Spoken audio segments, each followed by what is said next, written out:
प्रिय विद्यार्थियों, इसके पहले ऑनलाइन क्लास में हमने आपको प्रदूषण पर्यावरण के प्रकार के बारे में बताया था।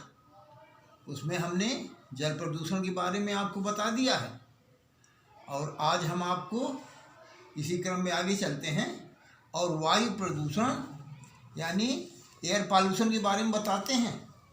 ध्यान से समझिएगा।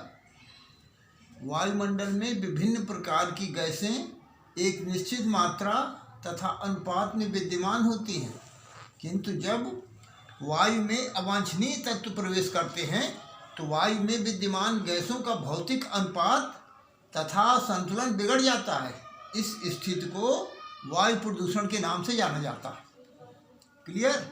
दूसरे शब्दों में, वायु में किसी भी गैस की मात्रा ऑक्सीजन को छोड़ करके संतुलित अनुपात में अधिक हो जाने पर वायु और श्वास लेने के योग्य नहीं रहती है।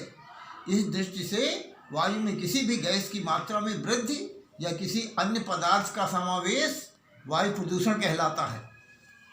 अब आप इसके बारे में समझ गए होंगे। अब आप वायु प्रदूषण के कारण समझिए, क्या कारण है वायु प्रदूषण के।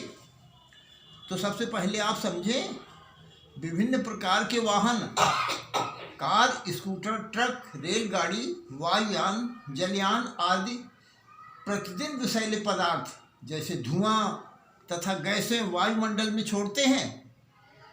अनुमानतः वायु प्रदूषण के 60% भाग के लिए ये वाहन उत्तरदायी हैं। इसी प्रकार से औद्योगिक कारखाने समझिए, कारखानों की भट्टियों तथा चिमनियों से दिन प्रतिदिन धुआं तथा विषाक्त गैसें निकलती हैं जो वायुमंडल को दिन रात प्रदूषित करती हैं। Sulphur dioxide, carbon monoxide, nitrogen oxide आदि विषैली गैसें कारखानों से निकलकर निरंतर वायु प्रदूषण उत्पन्न करती हैं। इसी प्रकार से आप ये समझिए कि ताप बिजली घरों द्वारा प्रदूषण, आप जानते हैं कि नहीं, इनसे भी बहुत प्रदूषण होता है। अब इसके बारे में समझिए आप। ताप बिजली घरों में कोयला तथा डीजल के प्रयोग से हानिकारक धुआं, गैसें तथा राख निकलती हैं जो वायुमंडल को प्रदूषित करती हैं। तो इस प्रकार से आप ये समझिए कि इस प्रकार की क्रिया से सल्फ्यूरिक अम्ल बन जाता है जिससे तेजाबी वर्षा होती है। समझ में आ गया है ना। अब एक बात और समझिए आप, इससे जो है, अब ये समझें आप कि भौतिक सुविधाओं के प्रयोग की प्रदूषण, तो इसके प्रयोग से कैसे प्रदूषण होता है भौतिक सुविधाओं की, ज़रा ध्यान दीजिएगा। घरों में प्रयोग किए जाने वाले प्लास्टिक, रंग रोगन, रसायन व डिस्टेम्पर, फर्नीचर के पेंट आदि निरंतर वायु प्रदूषण को बढ़ाते हैं।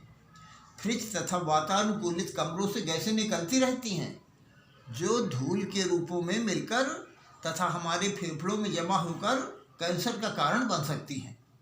जनरेटर का अधिक प्रयोग वायु प्रदूषण को बढ़ा दे रहा है।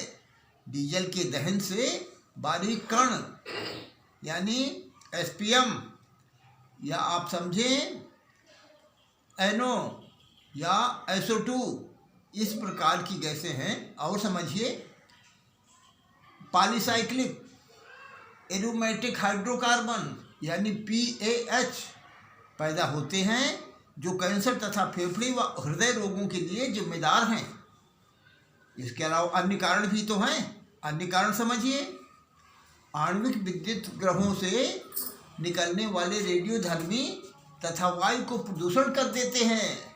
और इसी प्रकार से एक दूसरा पॉइंट समझिए, कृषि कार्यों में प्रयोग की जाने वाली कीटनाशक दवाओं की छिड़काव से वायुमंडल में हानिकारक रासायनिक तत्व मिल जाते हैं। एक और समझिए, तीसरा पॉइंट आप, विभिन्न रसायनों के उत्पादन में हाइड्रोकार्बन का प्रयोग किया जाता है जो उड़कर वायु को प्रदूषित करता है। अब आप वायु प्रदूषण के प्रभाव यानी इसकी हानियां समझिए। वायु प्रदूषण से क्या हानियां हैं, या आप इसको भी कह सकते हैं कि इससे क्या प्रभाव पड़ता है। तो वायु प्रदूषण की हानियां समझिए। श्वास लेने में फैलने वाले रोग, आप जानते हैं कि श्वास द्वारा बहुत से रोग फैलते हैं। जरा ध्यान से सुनिए तो। वायु में प्राणदायक गैसें ऑक्सीजन होती हैं जो हमारे श्वसन में काम आती हैं तथा ऊर्जा व शक्ति प्रदान करती हैं। वायु प्रदूषण में एक तो वायु में ऑक्सीजन की कमी हो जाती है तथा दूसरे कार्बन डाइऑक्साइड की मात्रा बढ़ती है। इसके अतिरिक्त प्रदूषण से वायु में आर्द्रता यानी नमी बढ़ती है, जिससे वायु में विभिन्न रोगों के कीटाणु आ जाते हैं। हवा में तैरते कणों जैसे एसपीएम की मात्रा बढ़ने से फेफड़ों को भारी क्षति पहुंचती है।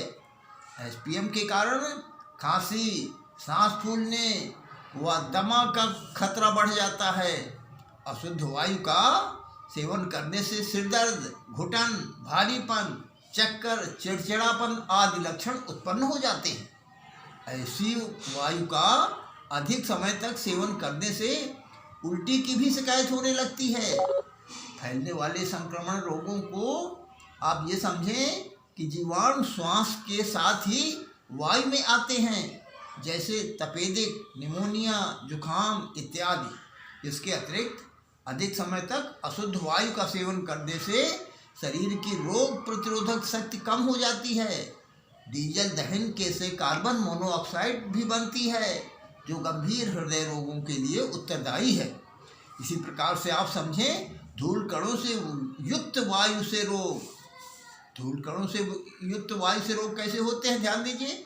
धूल के कणों से युक्त वायु के सेवन से मानव शरीर में विभिन्न प्रकार की एलर्जी उत्पन्न होती है। इससे अधिक आप ये समझें कि आँख, गला तथा कानों से रोग हो जाते हैं। गले में टॉन्सिल का एक कारण वायु प्रदूषण होता है। इसी प्रकार से सड़ी वस्तुओं से उत्पन्न शुद्ध वायु से रोग। समझिए, सड़ी वस्तुओं से हानिकारक व दुर्गंध युक्त गैसें, आप ये समझें कि ऐसे पदार्थ धातु में घुलकर विभिन्न प्रकार के रोग उत्पन्न करते हैं, जैसे सिर दर्द, भूख न लगना, भारीपन, चक्कर आना। इस प्रकार से अब आप समझिए, कारखानों से उत्पन्न अशुद्ध वायु से रोग, औद्योगिक संस्थानों से विभिन्न प्रकार की गैसें तथा विषैले पदार्थ वायु से मिलते रहते हैं। इससे विभिन्न प्रकार के रोग उत्पन्न हो जाते हैं, या फिर ये शरीर में रोग की प्रतिरोधक शक्ति को कम कर देते हैं। कार्बन, सल्फर, हाइड्रोजन, नाइट्रोजन के विभिन्न ऑक्साइड आदि पदार्थों से श्वास तथा फेफड़ों में अनेक रोग हो सकते हैं। अब आप इसी समझ प्राकृतिक आपदाएं समझ लीजिए। वैज्ञानिकों के अनुमान से अनुसार गत 100 वर्षों में लगभग 24 लाख टन ऑक्सीजन गैस वायुमंडल में समाप्त हो चुकी है और उसका स्थान 36 लाख टन कार्बन डाइऑक्साइड ले चुकी है। गैसों से ग्रीन हाउस प्रभाव के कारण पृथ्वी का तापमान लगातार बढ़ रहा है। गत 50 वर्षों में पृथ्वी का औसत तापमान 1 डिग्री सेल्सियस बढ़ा है। यदि पृथ्वी के तापमान में 3.6 डिग्री सेंटीग्रेड की वृद्धि हो जाए तो आप ये समझिए कि अंटार्कटिका तथा आर्कटिक के विशाल हिमखंड पिघल सकते हैं, जिसमें समुद्र के जल स्तर में वृद्धि होने से समुद्र तटीय नगर डूब सकते हैं। तो इस प्रकार से अब आप प्रश्न लिखिए, जिसका जो उत्तर लिख करके आपको हमारे पास भेजना है। तो लिखिए आप, वायु प्रदूषण के स्रोत लिखिए, या इसी को आप ऐसे लिख सकते हैं, वायु प्रदूषण के कारण लिखिए। और दूसरा लिखिए, वायु प्रदूषण का अर्थ समझाइए क्या है एयर पॉल्यूशन। एक बात आप समझ लीजिए कि लेटेस्ट वीडियो प्राप्त करने के लिए आपको हमारे चैनल को सब्सक्राइब करना होगा। धन्यवाद।